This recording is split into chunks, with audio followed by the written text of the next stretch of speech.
Menara Ilham disita oleh SPRM. Golongan-golongan mangkang cakap apa? Ilham Center. Bodoh, Ilham Center ni tempat research, tempat buat kajian. Ataupun SPRM mengesahkan mereka telah menyita bangunan Menara Ilham, iaitu bangunan yang dimiliki oleh keluarga bekas Menteri Kewangan Tun Daim Zainuddin pada Isnin lalu. Sebab itulah ada kelompok manusia ni siang malam berusaha keras nak tumbangkan Datuk Seri Anwar Ibrahim.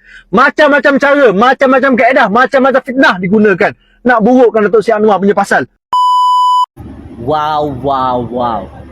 Inilah kehebatan Tun Coklat. Diiktiraf sebagai perompak paling berjaya sehingga dia berjaya simpan duit-duit rompakan itu dalam bank sendiri.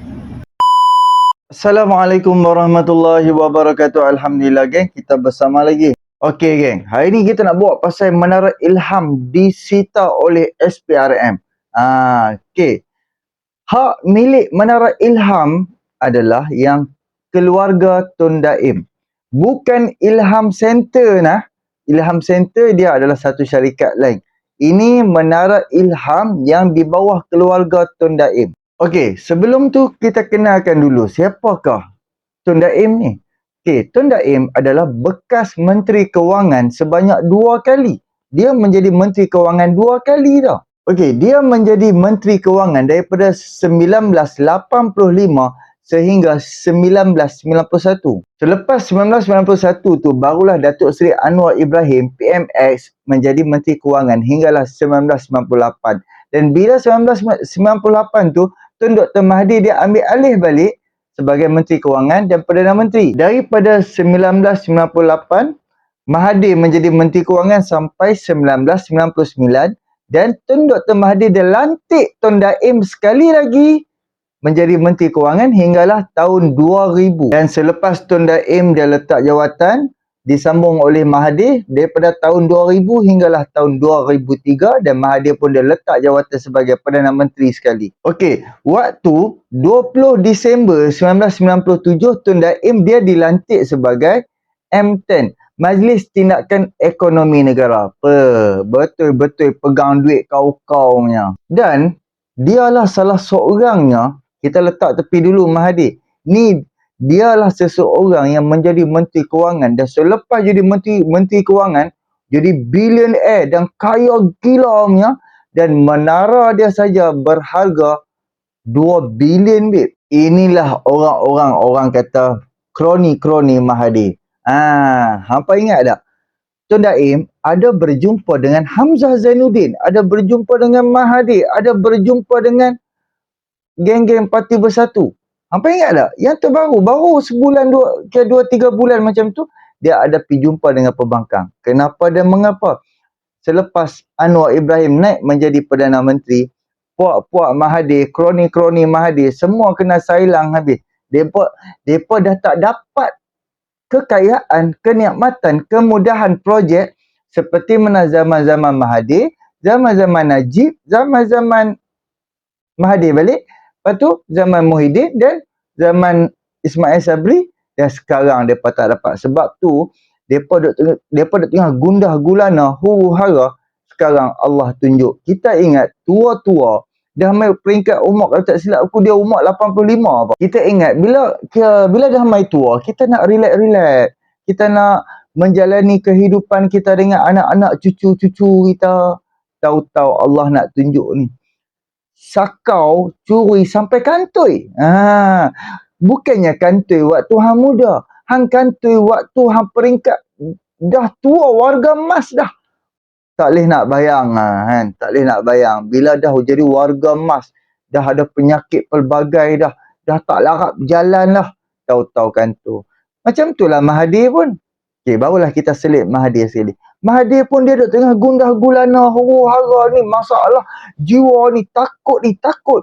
Yang masalahnya dia pi saman Anwar Ibrahim. Kita tahu hang dah umur 98. Kalau hang masuk penjara, semut gigit hang, kalau hang mati, kerajaan kena jawab mampu yo. Tapi disebabkan hang yang nak Anwar Ibrahim yang korek masalah hang. Kan hang pi saman Anwar Ibrahim tu sebab apa? Disebabkan ucapan Anwar Ibrahim di dalam di dalam ucapan di dalam convocation ke ataupun di dalam Kongres Parti Keadilan Rakyat 2022. Dia pi saman Anwar Ibrahim. So Anwar Ibrahim bila dah naik mahkamah, dia perlulah sertakan bukti disebabkan ucapan-ucapan Anwar. So Anwar pun terpaksalah sertakan bukti. Bila baru-baru ni Anwar Ibrahim kan bawa bukti serah kepada kepada mahkamah, Mahathir dia pergi tanya dah, dia nak tahu apa bukti-bukti yang Anwar serahkan. Tapi kan memang kita nampak jelas kan. Bayangkan dialah seorang-seorang yang manusia. Ni Mahathir. Anak 4 orang ke 3 orang billionaire, babe. Billionaire. Kita nak tengok orang yang pakai Bugatti Veyron, kereta Bugatti Veyron yang harga puluhan juta. Salah seorang orang pertama yang pakai Bugatti Veyron adalah Mirzan Mahathir, anak kepada Mahathir. Tengok resort, hotel-hotel di dalam Malaysia, di pulau-pulau macam percutian, tempat-tempat bercuti. Semua anak Mahathir tapau habis. Ada hotel dia, ada resort dia. Projek Petronas, Oil and Gas, semua anak-anak Mahathir tapau. Aku tahulah, aku pernah kerja dekat Kencana HL. Sapura Kencana waktu aku kerja tu. Jadi tak apa, kita kembali kepada Menara Ilham. Kenapa dan mengapa dia disita oleh SPRM. So, sekarang ni Anwar Ibrahim, Perdana Menteri kita, dia tak campur tangan. Dia dah bagi kuasa yang besar kepada SPRM.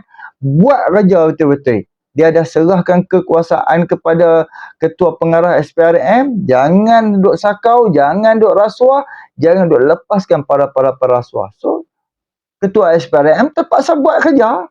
So, jom aku nak bawa dengan hampa sama-sama. Jom kita dengar apa yang diperkatakan oleh Dizul Helmi soal Menara Ilham yang disita oleh SPRM. Yang dimiliki oleh keluarga Tun Daim, bekas Menteri Kewangan Malaysia. Jom sama-sama kita dengar. Menara Ilham disita oleh SPRM. Kan? Aku dengar. Tapi ada juga yang bodoh-bodoh daripada golongan-golongan mangkang cakap apa? Ilham Center. Bodoh. Ilham Center ni tempat research, tempat buat kajian. Pakai otak dulu sebelum bercakap. Itu orang cakap. Patutnya otak pergi dulu. Mulut kau baru bercakap. Ini tak. Engkau mulut pergi dulu, otak kau tinggal belakang. Itu yang kau cakap. Ilham Center lah, apalah. Tak apa. Kita tinggalkan satu kebodohan daripada Walaun ini dan kebangangan mereka ni disebabkan oleh tersalah cakap ke apa ke. Itu diorang punya masalah. Dan dalam satu kenyataan daripada Kerajaan Akhbar menyatakan bahawasanya, uish, dahsyat babe. Bangunan itu bernilai 580 juta US dollar. That means if we convert into Malaysian ringgit adalah hampir sebanyak 2.7 bilion ringgit. Wow. Bilion, babe. Banyak, babe. Memang itulah aku cakap. Tapi aku rasa bersenang hati pasal apa?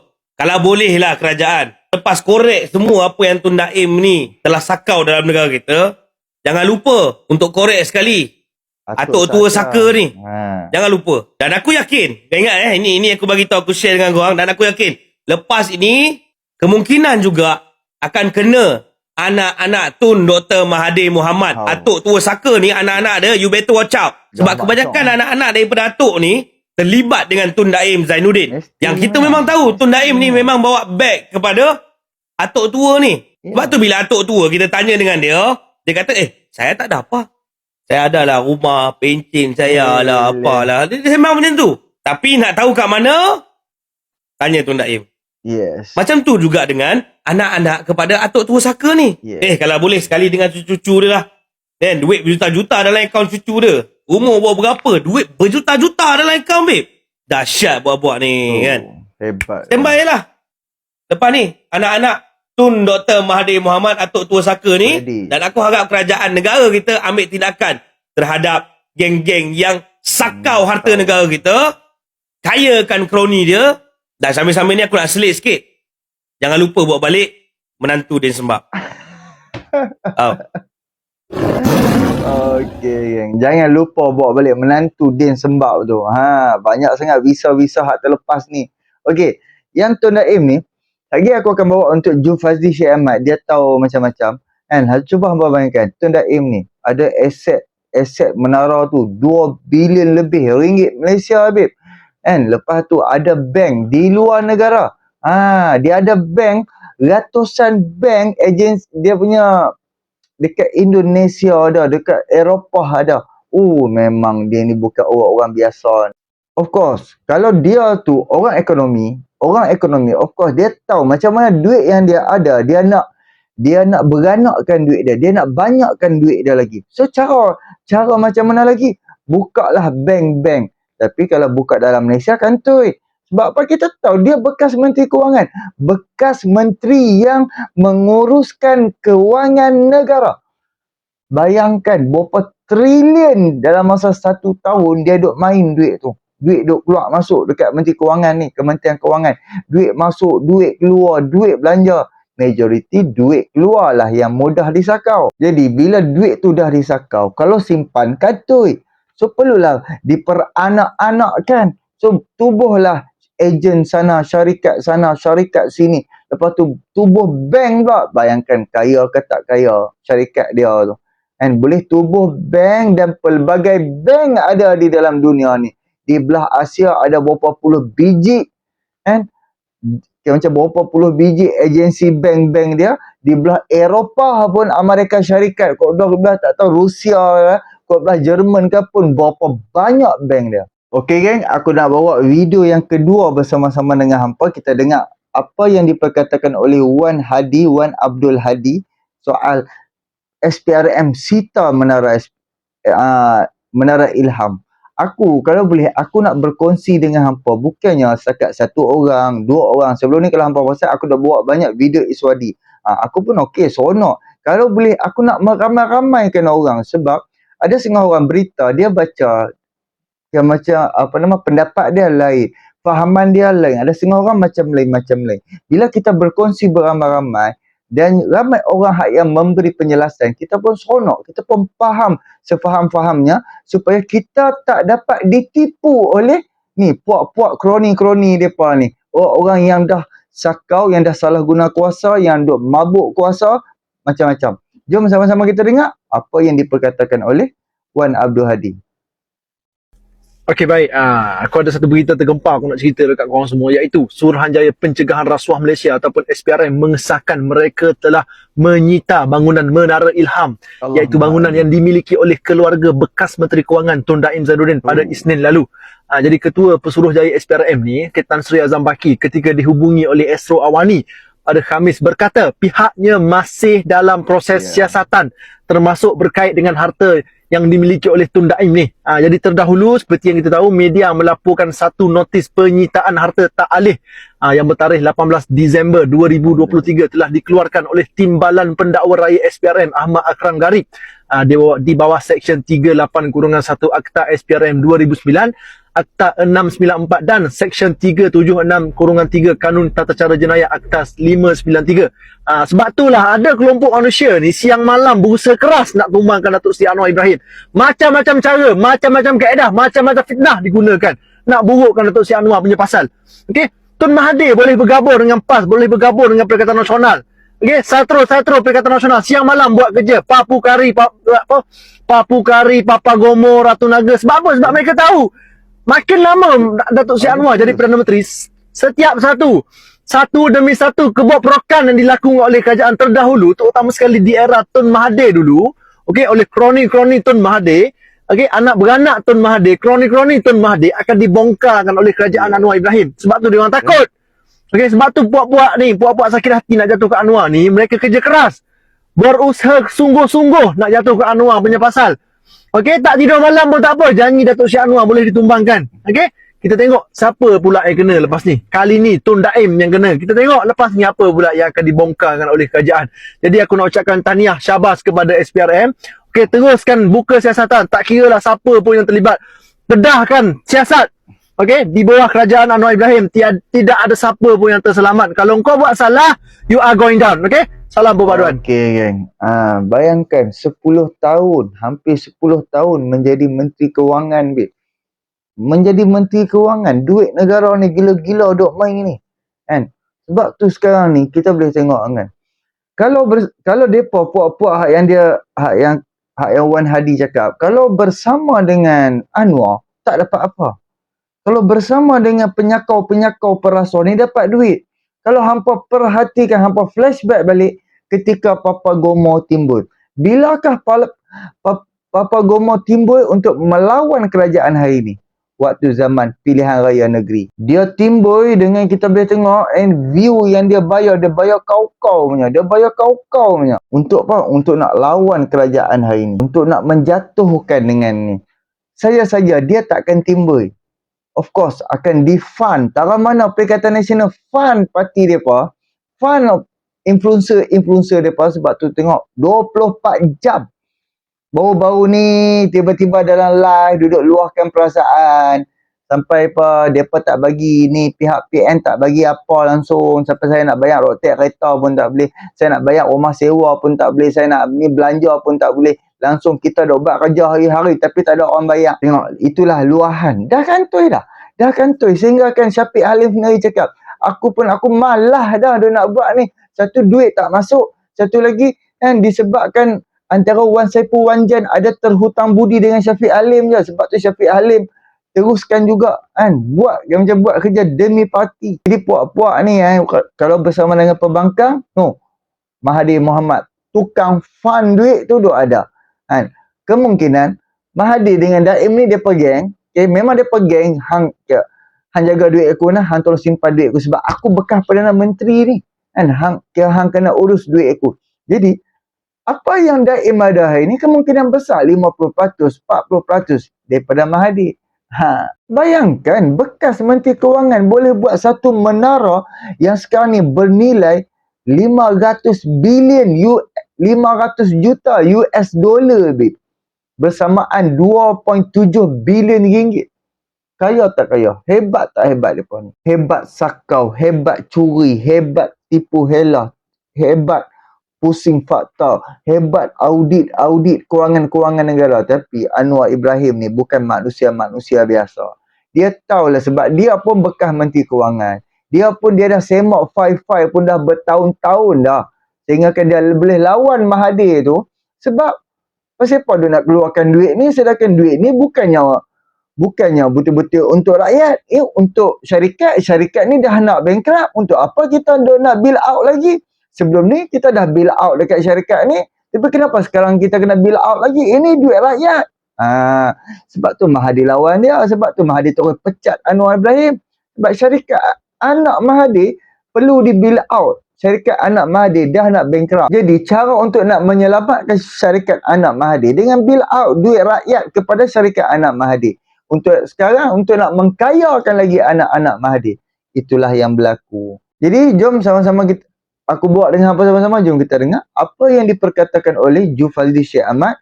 Dia mendedahkan lagi berapa banyak bank di bawah Tun Daim dan syarikat-syarikat yang di bawah Tun Daim dengan kekayaan dia memang gila-gila. Kaya sungguh lah kan. Kita fikir hang kaya sampai tua lah kan. Lah tua ni Allah nak atok sikit kan. Terdedahnya bukti-bukti mengatakan Tun Daim ada kaitan. Mahathir ya. Tun Daim mah. Jom sama-sama kita dengar apa yang diperkatakan oleh Tun Jufaldi Syed Ahmad. Tun Coklat yang terus dibongkarkan oleh SPRM dalam Malaysia. Kedudukan Tun Coklat bersama anak-anaknya dan isterinya sememangnya dalam keadaan nyawa-nyawa ikan seperti telur di hujung tanduk yang bakal meringkuk dalam penjara dan jatuh muflis sekelip mata. Tun Coklat adalah antara orang yang terkaya di dunia. Hasil kerja-kerja liciknya merompak negara Malaysia sampai licin. Kesilapan terbesar Tun Coklat dalam game merompak-merompak ini adalah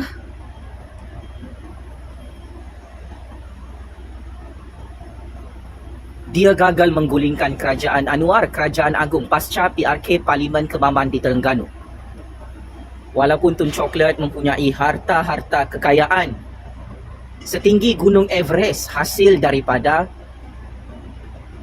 modus operandi merompak berpuluh-puluh tahun dalam Malaysia. Duit-duit rompakan ini gagal membeli ahli-ahli Parlimen UMNO, gagal membeli ahli-ahli Parlimen Sabah dan Sarawak bagi menggulingkan kerajaan Anwar. Sememangnya salah satu rancangan Tun Chocolate bersama Atok untuk menyelamatkan kekayaan mereka hasil merompak ini adalah dengan cara menggulingkan kerajaan Anwar, kerajaan agung dari belakang pintu Putrajaya.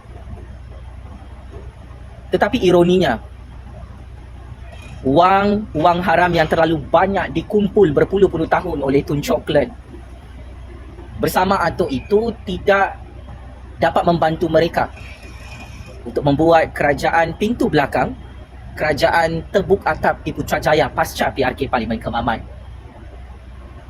Hari ini kita sudah masuk 24 Disember 2023. Dan sememangnya Tun Chocolate amat-amat risau dan bimbang jika semua salah laku jenayah rompakannya yang mencecah bilion-bilion ringgit dibuka dalam Mahkamah Malaysia pada tahun 2024. Ini bukan masalah kecil, ini bukan skandal rompakan kecil. Ini adalah skandal saga rompakan terbesar di dunia melibatkan nama Tun Chocolate yang akan menyebabkan beliau dan keluarganya mati sia-sia dalam penjara kajang penjara Sungai Buloh tahun hadapan. Tun Chocolate gagal membeli yang di-Pertuan Agong dan Raja-Raja Melayu untuk menggulingkan kerajaan Anwar sekalipun beliau antara manusia yang terkaya di dunia. Tun Chocolate gagal untuk membeli ahli-ahli parlimen di dalam kerajaan bagi menghuru harakan politik dan kerajaan di Putrajaya. Maka dengan itu, ketakutan terbesar Tun Chocolate dan mimpi ngeri yang menyebabkan Tun Chocolate tak dapat tidur malam adalah harta-hartanya akan dirampas di seluruh dunia untuk menjadi hak milik kekal 33 juta rakyat. Kerana kedupangan dan kebodohan Tun Chocolate ini adalah dia merompak unlimited sampai kantoi, sampai takut nak isytiharkan harta kerana sumber-sumber harta, aset, kekayaan dan wang yang disembunyikan oleh Tun Chocolate di luar negara maupun dalam negara adalah hasil daripada kebijaksanaan dan kehebatan Tun Chocolate merompak selama ini. Mari kita pendekkan cerita. Siapakah Tun Chocolate ini? Sehingga namanya viral dan terus viral menjadi perbahasan awam. Sehingga penyokong-penyokong Tun Chocolate sangat terkejut. Tun Chocolate yang paling kebal ini sudah tidak kebal dalam Malaysia.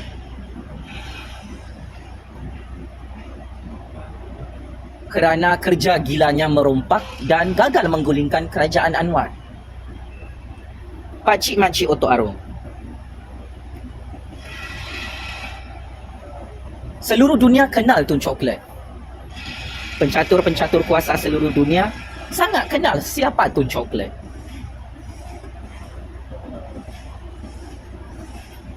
Cuma ada pihak yang belum kenal sepenuhnya kehebatan Tun Chocolate merompak di negara ini sejak tahun 1990-an. Tun Chocolate atau dikenali sebagai bapa coklat, bapa perompak yang jual coklat ini, merupakan anak kelahiran Derga Al-Usta Kedah Darul Aman. Tun Chocolate dilahirkan pada 11 November 1938. Tun Chocolate mendapat pendidikan awal di Sekolah Melayu Seberang, Perak dan seterusnya menyambung pelajaran di sekolah menengah di Kolej Sultan Abdul Hamid pada tahun 1949 sehingga tahun 1953. Seterusnya Tun Chocolate menyambung pengajiannya di St. Xavier Institution Pulau Pinang dan lulus Cambridge School Examination pada tahun 1955. Kerjaya Tun Chocolate bermula sebagai guru sandaran di Kolej Sultan Abdul Hamid sehingga tahun 1957. Pada tahun 1959, Tun Chocolate lulus dalam peperiksaan peguam dalam jurusan undang-undang di Lincoln's Inn, London, hanya dalam masa 18 bulan sahaja. Tun Chocolate meneruskan pengajian ke peringkat ijazah di University Berkeley, California pada tahun 1977 sehingga 1979 di dalam bidang perancangan bandar dengan berbekalkan kelulusan yang ada. Tun Chocolate pernah menjawat jawatan Magistrate di Johor dan Timbalan Pendakwa Raya di Perak. Pada tahun 1966, Tun Chocolate membuka firma guamannya bersama Allen and Gledhill. Beberapa tahun kemudian, Tun Chocolate, Gamani & Co ditubuhkan, iaitu firma guamannya sendiri. Penglibatan Tun Chocolate dalam industri perbankan bermula di Malaysia iaitu sekitar awal tahun 1980-an. Pada tahun 1982, Tun Chocolate menguasai Malaysia French Bank yang dibeli daripada kerajaan Perancis. Tun Chocolate juga merupakan pengerusi Paremba Berhad, unit Perbadanan Pembangunan Banadar antara tahun 1979 dan tahun 1984. Tun Chocolate dilantik sebagai Menteri Keuangan pada 14 Julai 1984 setelah Tun M menawarkan jawatan itu kepadanya dan bermulalah era kegemilangan Tun Chocolate sebagai pengurus dan pentadbir wang negara yang sangat-sangat hebat. Dengan jawatan itu, Tun Chocolate sudah berjinak-jinak untuk membuka jalan macam mana nak merompak rakyat Malaysia dan negara ini bermula tahun 1984. Setelah 6 tahun memegang jawatan Menteri Keuangan dan merasakan ekonomi Malaysia benar-benar teguh dan mantap, Tun Chocolate meletakkan jawatan sebagai Menteri Keuangan pada 15 Mac 1991. Tetapi rehat beliau tidak lama. Tun Chocolate dilantik semula sebagai Menteri Keuangan pertama selepas Tun M memecat Datuk Seri Anwar Ibrahim sebagai Menteri Keuangan dalam kabinetnya. Tun Chocolate mempelopori pemaju hartanah Bukit Maluri dan Tanah Maluri. Tun Chocolate juga memiliki jumlah saham yang besar dalam United Malayan Banking Corporation dan Malaysian French Bank. Tun Chocolate, kekayaannya yang sangat-sangat banyak ini telah menjadikan beliau sebagai antara orang Melayu yang paling kaya di dunia. Hasil daripada kejayaannya merompak duit negara dan duit rakyat, sehingga Tun Chocolate menguasai pegangan saham majoriti ICB, Financial Group Holdings Limited, merupakan salah sebuah bank yang terkemuka di Tanzania, benua Afrika. Bank ICB ini mempunyai 59 cawangan di Indonesia, 23 cawangan di Afrika dan 9 buah cawangan bank di Eropah Timur milik Tun Chocolate ini. Persoalannya, yang menyebabkan Tun Chocolate wanted sebagai penjenayah dalam SPRM, dari mana duit Tun Chocolate dapat untuk membeli saham-saham bank terkemuka di Tanzania yang mempunyai beratus-ratus cawangan di seluruh dunia, dalam keadaan ialah Tun Chocolate ni bukan keturunan orang kaya pun, orang miskin juga macam pakcik-makcik Otok Arung dulu-dulu. Tapi ialah dekat dunia ni, kalau nak jadi kaya raya dengan sangat cepat, contohilah Tun Chocolate, dia sangat licik, sangat hebat merompak. Sewaktu beliau menjadi Menteri Keuangan kesayangan Tun M di Kuala Lumpur dan Putrajaya. Betul kan Tun Chocolate? Bank ICIB kini memiliki dan menguruskan bank komersial di 12 buah negara termasuk Asia, Afrika dan Eropah Timur. Tun Chocolate kini memiliki 151 juta unit saham dalam Bank ICB yang beroperasi sejak tahun 1994 dan disenaraikan di pasaran pelaburan alternatif AIM Bursa Saham London yang kini mempunyai 130 buah cawangan bank di seluruh dunia. Bank Tun Chocolate ini menerima anugerah bank terbaik 2006 daripada The Banker di London pada tahun 2006. Wow. Inilah kehebatan Tun Chocolate. Diiktiraf sebagai perompak paling berjaya sehingga dia berjaya simpan duit-duit rompakan itu dalam bank sendiri. Lihat, inilah orang Melayu yang paling meletup, paling popular, paling kaya di dunia. Dicemburui kekayaannya sebab terlampau licik, terlampau pandai merompak dalam Malaysia. Betul kan Tun M, Tun Chocolate? Siapa nak jadi kaya raya? Pergilah belajar dengan Tun Chocolate macam mana dia boleh merompak duit rakyat Malaysia, duit negara, sampai negara kita mundur semakin mundur. Rakyat orang Melayu miskin semakin miskin. Tetapi orang Melayu paling kaya Tun Chocolate bersama keluarganya, loyalis dan kroni Tun M ini sangat kaya raya, memiliki beratus-ratus cawangan bank di Afrika, di Asia, di benua Eropah. Bukan kaleng-kaleng, bukan calang-calang punya orang Tun Chocolate ini. Oleh hal demikian, semua bank ini didakwa ditubuhkan dan dibeli oleh Tun Chocolate menggunakan duit rakyat Malaysia dan duit negara yang dirompak berpuluh-puluh tahun lalu. Ia bukan duit tabung datuk nenek moyang atau mak bapak Tun Chocolate ya, pakcik makcik Otok Arum. Sebab itu sekarang nama Tun Chocolate sangat-sangat hot, menjadi perbualan di seluruh dunia. Kerana maklumat-maklumat sulit sudah bocor, semua bank-bank milik Tun Chocolate ini bakal dirampas oleh kerajaan Malaysia di era pemerintahan PMX Datuk Seri Anwar Ibrahim. Hasil siasatan dan perisikan maklumat, Bank Tun Chocolate di negara Tanzania, benua Afrika, paling awal ditubuhkan, adalah hasil daripada kerja keras Tun Chocolate merompak Malaysia. Kini PMX mahu menuntut semula duit rakyat yang disimpan secara haram, secara senyap-senyap di bank UCB di negara Tanzania, Afrika itu, termasuk duit-duit haram yang disimpan di beratus-ratus cawangan bank UCB milik Tun Chocolate di benua Eropah, di benua Asia. Lihat, anda bayangkan betapa sangat kayanya Tun Chocolate ini, hasil daripada kebijakannya merompak duit negara kita. Sepatutnya negara kita sudah mencapai wawasan 2020, iaitu status negara maju. Tetapi kenapa Tun M gagal bersama Tun Chocolate untuk memajukan negara kita? Adalah kerana Tun Chocolate dan Atok memang bergotong royong merompak negara Malaysia untuk memperkayakan diri mereka sahaja, bukan untuk memperkayakan rakyat, bukan untuk memajukan negara. Maka akhirnya hancur dan kantoi kerja-kerja Tun Chocolate yang bergotong royong dengan Atok merompak Malaysia, sampai berjaya memiliki dan membeli bank-bank di seluruh dunia.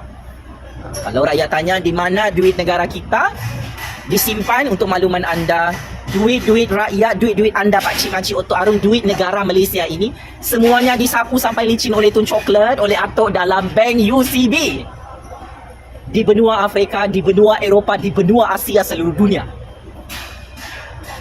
Maka akhirnya Tun Chocolate dah tak boleh lari daripada skandal rompakan ini. Skandal ini mengalahkan skandal rompakan 1MDB ya, pakcik-makcik Otok Arum. Sebelum ini Tun Chocolate bersama Atok, iaitu Tun M, pernah disiasat di bawah Suruhanjaya Siasatan Diraja dalam Mahkamah Malaysia. Dan Tun Chocolate kalah ya, walaupun dia adalah seorang peguam yang hebat. Tun Chocolate perompak ini checkmate and game over dalam perbicaraan siasatan Suruhanjaya Diraja berkaitan skandal forex dan kehilangan dana negara dalam bank negara Malaysia berpuluh-puluh bilion ringgit. Tun Chocolate dan Tun M kalah dalam perbicaraan mahkamah ini, dan memang mereka tak pernah menang dalam mahkamah. Cuma Tun M sentiasa menyelamatkan Tun Chocolate. Selepas kemenangan Tun M mengalahkan bosku Najib pada PRU 14, kini di era pemerintahan PMX Datuk Seri Anwar, masalah besar menimpa Tun Chocolate bersama Tun M lagi. Setelah mereka berdua gagal merampas kuasa di Putrajaya, gagal menggulingkan kerajaan Anwar, kerajaan agung, pasca PRK Parlimen Kemaman, kini Tun Chocolate dan Tun M tak senang duduk apabila mereka wanted dalam siasatan skandal rompakan bilion-bilion ringgit. Tun M bersama anak-anaknya terpalit dengan skandal rompakan 2 bilion ringgit dalam Petronas. Tun M terpalit dengan skandal rompakan ratusan jutaan ringgit projek-projek orang Melayu sewaktu Tun jadi Perdana Menteri buat kali kedua. Kini Tun Chocolate juga menimpa masalah yang sama. Ia bukan sahaja tentang menara pencakar langit ke-6 tertinggi dalam Malaysia yang dirampas dan disita oleh SPRM, oleh Kerajaan Anwar, oleh Kerajaan Agung. Tetapi ia juga ada tentang aset-aset keuangan haram dan bank-bank haram yang ditubuhkan oleh Tun Chocolate, iaitu bank UCB di Afrika, di Eropah, di Asia, yang akan dirampas semula oleh Kerajaan Anwar kerana semuanya adalah hasil duit rompakan yang dicuri oleh Tun Chocolate daripada rakyat Malaysia selama ini. Maka tidak hairanlah Tun Chocolate tidak berani mengisytiharkan harta, dan beliau menyembunyikan harta ini di seluruh dunia tanpa pengetahuan rakyat. Tun Chocolate takut mengisytiharkan semua harta-harta bank dia ini, termasuk bangunan dan wang-wang haram yang dia sembunyikan, kerana sememangnya itu adalah duit anda, Pak Cik Mak Cik Otok Arung, bukan duit warisan keluarga Tun Chocolate. Akhir kata, sepandai-pandai kita merompak dalam dunia ini, akhirnya Tun Chocolate memancung dan memenggal kepala sendiri di akhir kehidupannya. Saya cukup kesian dengan Tun Chocolate bersama Tun M. Mereka ini adalah memang perompak yang paling hebat dalam dunia. Mereka ingat, mereka tidak akan dihukum. Mereka merasakan mereka kebal mengalahkan Fir'aun yang sudah hancur oleh Allah. Dalam sejarah Mesir di zaman Nabi Musa alaihi salam, sehingga Fir'aun dihumban dengan sangat hina ke dalam neraka jahanam Allah. Fir'aun yang hebat itu pun hancur di dunia ini. Apatah lagi Tun Chocolate dan Tun M ini yang belum lagi berjaya menandingi kekayaan Fir'aun beratus-ratus tahun dahulu. Ketahuilah, Tun Chocolate dan Tun M ini sudah hilang kekebalan undang-undang. Sebab itu, buat kali pertama, harta-harta milik Tun Chocolate ini dirampas oleh kerajaan Malaysia. Perdana Menteri sebelum ini tidak ada yang rampas ya. Daripada zaman Tun M, zaman Pak La, zaman Bosku, zaman Muhyiddin, zaman Mak Lambung, tidak ada yang berani merampas harta haram milik Tun Chocolate dan keluarganya ini dalam Malaysia maupun di luar negara. Tetapi hebatnya PMX Datuk Seri Anwar Ibrahim tak takut mati, tak takut diugut untuk digulingkan, dia terus rampas harta-harta haram milik Tun Chocolate di dalam Malaysia dan luar negara sekelip mata. Maka akhirnya Tun Chocolate masuk perangkap sendiri kerana terlampau gila merompak bersama Tun M. Mereka dah tak jumpa jalan keluar macam mana nak tutup kes rompakan ini, kerana Datuk Seri Anwar Ibrahim sangat sukar untuk digulingkan dari belakang pintu Putrajaya, dari belakang pintu istana. Sultan Johor dulu Yang Maha Mulia Sultan Ibrahim tak lama lagi ditabalkan menjadi Yang di-Pertuan Agong ke-17 pada 31 Januari 2024. Maka berdasarkan intelligent information, apabila Sultan Johor bergabung dengan PMX Datuk Seri Anwar Ibrahim di Istana dan Putrajaya, ketakutan terbesar Tun Chocolate dan Tun M, mereka berdua bersama anak-anak 7 keturunan mereka, cucu-cucu mereka, akan jatuh miskin, jatuh bankrupt, jatuh muflis, dirampas semua harta-harta haram mereka. Hasil kedupangan Tun Chocolate dan Tun M merompak berpuluh-puluh tahun dengan sangat kebal di negara ini. Percaya ataupun tidak, setuju ataupun tidak, saya faham perasaan Tun Chocolate, Tun M dan pengikut-pengikutnya yang sakit hati, yang marah, yang ketakutan. Check in penjara Kajang, penjara Sungai Buloh. Kita tidak terkejut ada pengikut-pengikut iblis, syaitan dan dajjal dunia akhir zaman ini mempertahankan Tun Chocolate merompak dalam Malaysia. Tapi ketahuilah, apabila Sultan Johor menjadi Yang di-Pertuan Agong ke-17, apabila Datuk Seri Anwar Ibrahim gagal digulingkan menjadi Perdana Menteri ke-10 sehingga tahun 2024, maka ini adalah tanda-tanda kiamat besar. Tun Chocolate dan Tun M confirm 300% mati sia-sia di usia 90 tahun, di usia 100 tahun dalam penjara rakyat tidak lama lagi. Mark my word, masin ni mulutku.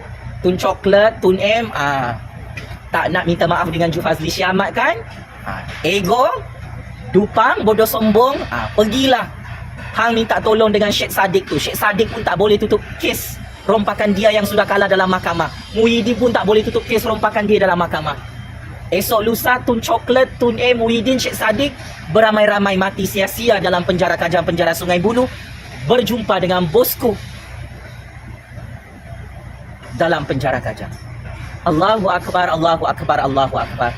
Checkmate and game over 100 kali. Tun Coklat yang semakin takut disumbat dalam penjara Kajang Penjara Sungai Buloh bersama Tun M, bersama Muhyiddin, bersama Sheikh Sadiq untuk menemani bosku dalam penjara Kajang tahun 2024. Allahu Akbar, Allahu Akbar, Allahu Akbar. Atas nama rule of law, moral of the story, pakcik-makcik Oto Arum memang sedaplah jadi kaya raya hasil merompak di atas bumi Allah ni. Tetapi ingat, hujung-hujung di akhir kehidupan kita, lambat atau cepat, anda yang jadi kaya raya hasil merompak akan hancur dengan sangat hina. Seperti mana Tun Coklat, Tun M, Muhyiddin, Sheikh Sadiq, bosku Mail Lambung hancur dan pupus, hilang jawatan, hilang kuasa. Sakit kepala tak tahu macam mana nak tutup kes-kes rompakan di negara ini. Orang tamak selalu rugi, orang dupang selalu rugi. Bodohlah sesiapa yang menyangka kalau dia merompak di dunia ini jadi kaya raya dia selamat. Tidak pernah Allah Subhanahu Wa Taala memberi jaminan kepada mana-mana pemimpin perompak untuk selamat di dunia dan akhirat. Tetap hancur sehancur-hancurnya seperti mana Firaun serta pengikut-pengikutnya hancur dan pupus di atas bumi Allah. Tun Coklat, Tun M, belum terlambat untuk bertaubat. Kalau takut masuk penjara, sila pulangkan balik semua duit-duit rompakan, bilion-bilion ringgit, trilion-trilion ringgit yang Tun Coklat simpan dalam banknya sendiri di UCB Bank. Di rantau Afrika, di rantau Asia, di rantau Eropah, seluruh dunia itu. Kalau Tun Coklat terus takut nak isytiharkan harta, tak nak bayar balik wang-wang rompakan ini, maka percayalah, Tun Coklat dan Tun M akan tamat riwayatnya buat selama-lamanya dalam penjara rakyat tahun 2024. Game is over. Tun Coklat penyamun, Tun M penyangak, yang dilaknat Allah, yang dilaknat oleh rakyatnya. Penjara Kajang Penjara Sungai Buloh sudah siap untuk Tun Coklat dan Tun M bersama 7 keturunan perompak mereka yang berlagak jadi kaya raya hasil kerja keras mereka. Merompak 33 juta rakyat, merompak orang Melayu, merompak orang Cina, orang India, orang Sabah, orang Sarawakian, sampai umur mereka 100 tahun, 90 tahun hari ini. Daulat Tuanku yang di-Pertuan Agong, daulat Tuanku Raja-Raja Melayu. Tabik Spring, Kerajaan PMX, Kerajaan Madani Datuk Seri Anwar Ibrahim, yang sangat berani merampas semua harta-harta haram milik Tun Coklat yang kantoi bersekongkol merompak bersama Tun M selama ini di dalam negara Malaysia. Allah Maha Kuasa. Tun Coklat, Tun M, perompak paling kaya di dunia, paling kebal di dunia, sudah tidak ada kuasa makcik-makcik bertuan. Allahu Akbar, Allahu Akbar, Allahu Akbar. Sekian. Okey geng, alhamdulillah, syukran ya Allah. Itulah wang-wang haram. Wang-wang haram ni takkan selamatkan kehidupan kita. Wang-wang haram ni akan menjatuhkan kembali diri kita. Berapa banyak kita tengok orang-orang yang menggunakan wang haram, mendapatkan wang dengan cara yang haram. Jadi duit sumber tu sumber yang haram. Kita boleh tengok kehidupan-kehidupan. Kita tak perlu tengok kepimpinan hak tinggi-tinggi. Kita tengok kawan-kawan kita dah. Yang mana yang duk main judi, yang duduk jual dadah, hak yang duk jual macam-macam benda-benda yang haram, perkara-perkara yang haram, kita boleh tengok kehidupan dia. Duduk lagi teruk. Itu rakyat biasa. Ni kepimpinan tertinggi yang menguruskan duit rakyat dan duit negara. Ini betul-betul masalah besar. Memang betul-betul ini duang negara. Seorang individu, dia dah jadi bekas menteri, dia dah ambil duit rakyat, dia dah ambil duit negara dan mengkayakan anak-anak menantu, sehingga kan SPRM mengeluarkan satu kenyataan, Menara Ilham milik keluarga bekas menteri kewangan. Milik keluarga kan. Awak, keluarga dia tu memang sebelum ni memang kaya raya. Sedangkan dia pun mai daripada keluarga miskin. Keluarga yang biasa-biasa. Tapi anak-anak boleh jadi billionaire. Fikir kan. Jadi untuk cara nak selamatkan diri, terpaksalah bergabung dengan Tun Dr. Mahathir. Tun Dr. Mahathir saja dia tak jadi. Dia terpaksa bersama dengan pembangkang hari ini daripada Parti PAH, Parti Bersatu. Dan terpaksa bersama-sama untuk nak selamatkan diri. Of course, kalau Daim tak selamat, Mahathir pun tak selamat, babe. Kalau Mahathir pun tak selamat, Muhyiddin lagi lah. Kan? Dengan menantu dia lagi apa macam. Sebab tu macam aku cakap awal-awal tadi, merompak sampai kantoi. Curi duit rakyat, curi duit negara sampai kantoi, geng. Allahu Akbar. Tapi Islam, Melayu. Kan? Dalam Melayu Islam tak ajak mencuri. Melayu Islam tak ajak perpecahan. Melayu Islam tak ajak rasuah, makan duit haram, makan sumber haram. Sebab tu puak-puak yang kepimpinan jawatan tertinggi yang pernah rompak, curi, makan duit rakyat, duit haram, jiwa mereka takkan tenang, takkan bahagia, akan ada gundah gulana, akan rasa resah dan gelisah. Now bila dah tua, umur 80, Allah atong, Allahu Akbar, tua-tua, orang kantoi tahu. SPRM boleh sita aset dia, kan, habis semua, mungkin segalanya dia dah kena sita, aset-aset keluarga dia pun akan disita. Bayangkan kehidupan dia waktu tu. Dia dah tua dah tu. Tapi bila dah tua, dekat-dekat dengan mati, penuh dengan masalah besar, penuh dengan masalah yang besar. Aset keluarga, anak-anak, menantu semua kena sita. Allah. Dah dia mati macam tu lah. Apa tengoklah. Kan? Sama juga dengan Mahathir 98 tahun. Memang aku nampak memang tak lama. Mahathir memang tak lama dah. Kan? Bila kesamaan dia terhadap Anwar tu, bila dijalan ke depan, kan, kita cukup 2-3 tahun lagi ya, kemungkinan boleh selesai kesamaan Mahathir terhadap Anwar. Anwar of course, dia hari ni, dia ada kuasa. Dia Menteri Kewangan. Dia Perdana Menteri. Dia boleh selak portfolio yang 10, 20, 30 tahun yang lalu. Dia boleh tengok balik. Sebab apa? Sebab dia bekas menteri. Dia Perdana Menteri dan Menteri Kewangan. Dan atas apa yang berlaku, sebab itulah kepimpinan kabinet hari ini masih setuju Anwar sebagai Menteri Kewangan. Why? Kenapa? Sebab mereka tahu Anwar boleh buat. Anwar mampu selak balik. Tengok balik apakah kebobrokan, kecurian, penyakauan yang dibuat oleh puak-puak ni. Puak-puak Mahathir, kroni-kroni Mahathir. Jadi sebab itulah kroni-kroni Mahathir ni, dia nak sangat Anwar ditumbang, dijatuhkan. Anwar jatuh tu, dia nak sangat. Sebab apa? Budaya yang dibawa oleh mereka puluhan tahun cari-cari makan dengan cara yang haram, sumber yang haram, segalanya dengan haram, dah disailang oleh Anwar. Anwar dah buat direct nego. Allahu Akbar. Anwar dah buat direct tender. Kan? Semua tender, direct nego tak ada. Kan? Sebab tu depa gundah gulana, depa tak dapat projek. Yang terbaru, yang pasal subsidi ayam tu, kan? Hak yang orang kata kartel dedak ayam tu pun kena. Kan? Yang berlaku tu zaman Ismail Sabri dan zaman Muhyiddin. Kan? 400 juta lebih depa kena saman. Jadi fikirlah, janganlah duduk percaya, duduk terhasut dengan kepimpinan yang sakau menyakau, hingga kita boleh tengok kekayaan luar biasa. Mana dia ambil kekayaan luar biasa tu, kan? Jadi hampa boleh fikir sendirilah. Kan Jufali cakap ada beratus bank tahu. Kita tak tahu berapa puluh bilion depa rembat. Kan? Sebab of course kita tahu akan diaudit kembali ke semua. Duit-duit negara akan diaudit. Audit itu seperti mana yang seperti contoh hak yang 1MDB punya Najib Razak, dia dituduh di mahkamah mengatakan untuk audit 1MDB, Najib yang arahkan suruh edit. Seperti itulah, cara macam itulah.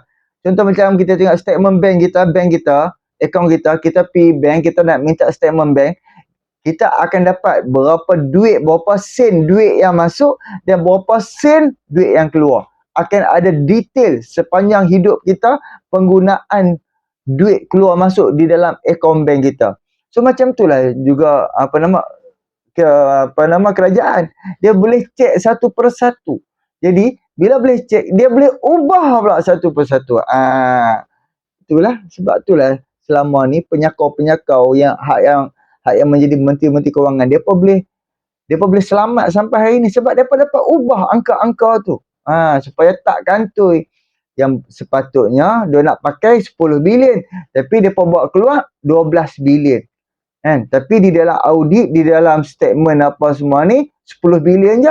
Tapi rupa-rupanya duit yang betul-betul keluar 12 bilion. Itulah cara untuk sakau. Jadi ni dah sedikit perkongsianku. Boleh tolong subscribe, like, komen dan share. Kita jumpa untuk video yang akan datang. Kita lawan, tetap lawan. Assalamualaikum.